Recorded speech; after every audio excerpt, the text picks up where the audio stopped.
four questions will be coming from the repository. The league has some questions prepared already, but the main thing as far as the league is concerned is we want questions from the audience. So please, if you have any questions you want to address, please raise your hand.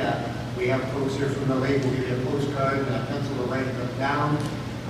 They will then be reviewed by members of the league, a panel, to make sure something crazy isn't asked, like whether you quit beating your wife or something like that.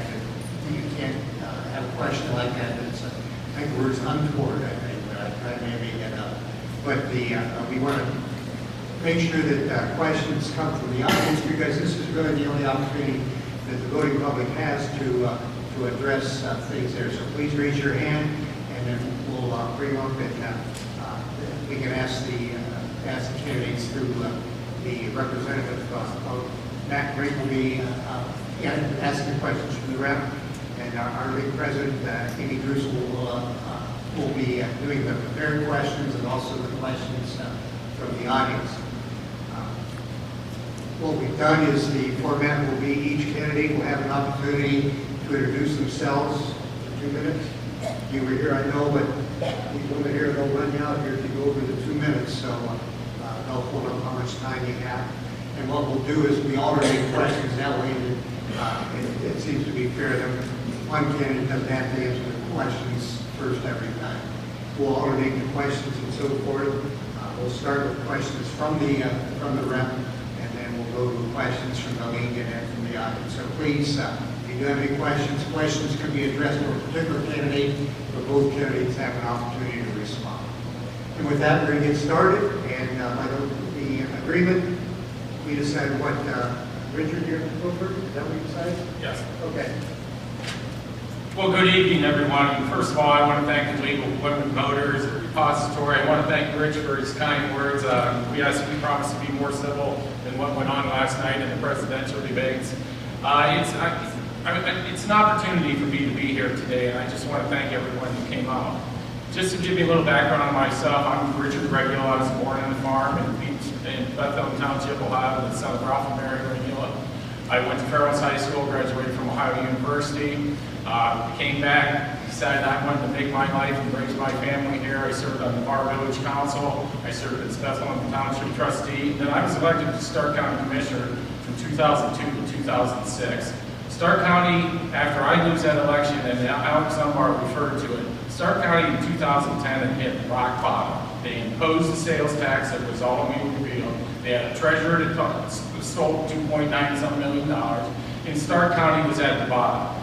And thank God for Commissioner Tom Burnaby, Commissioner Janet Creighton, and Peter Ferguson. They brought county government back to respectability and accountability, along with Alex Dunbar and Alan Harrell. When I came on board in 2012, I want to continue the things that we are doing now in county government. We're fiscally responsible, we're about criminal justice and economic development, and that's why I am running for a second term as Stark County Commissioner.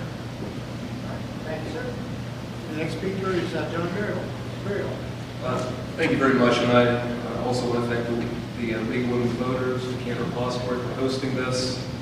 Also, thank Richard. We have had a very civil election. That's something that I think is very important, especially in this presidential year when it doesn't seem that civil. Currently, right now, I serve as a Canton City Councilman from Ward 7. I've been on Canton City Council for about 5 years now. In 2012. I currently serve as the Finance Chair, and I'm the past Public Property Capital Improvement Chair on City Council. I'm running for County Commissioner this year because I believe that to understand where the county is today and what the county is looking at in the future, we need to look at Canton 1960. In 1960, Canton was emerging, or was in its first decade of population decline. There were trends that the officials in Canton did not pick up on. They didn't recognize those trends, they didn't fix those trends. And they were faced with a choice.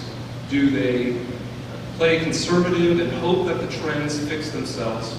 Or do they get aggressive, recognize the downward trend in population, recognize that the future would not be brighter than the past if they did not act?